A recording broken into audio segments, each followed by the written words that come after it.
السلام علیکم ورحمۃ اللہ وبرکاتہ۔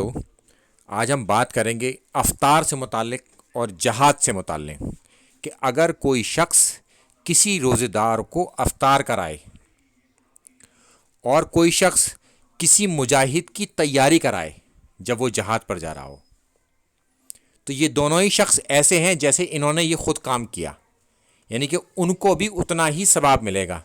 روزے دار کو افطار کرانے پر روزے کے برابر ثواب ملے گا اور مجاہد کی تیاری کرانے پر جہاد کا ثواب ملے گا۔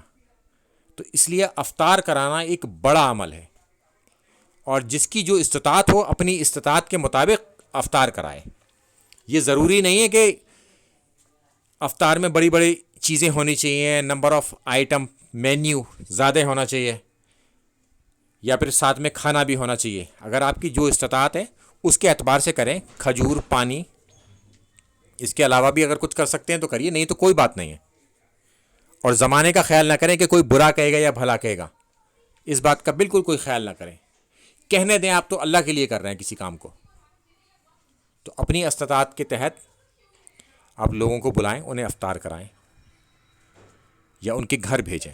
اور آپ کے محلے پڑوس میں اگر کوئی غریب ہے اور وہ روزے دار بھی ہوتے ہیں، پورا گھر خاندان ان کا روزہ رکھتا ہے، تو آپ ان کے لیے افطار بھی بھیج دیں، تاکہ وہ آپ کے گھر سے جو افطار گیا ہے، ان کے گھر جو افطار آپ کرتے ہیں وہ ان کے گھر بھیجیں، تاکہ وہ بھی اس سے افطار کریں اور آپ کو اس ثواب کا حصہ ملے۔ السلام علیکم ورحمۃ اللہ وبرکاتہ۔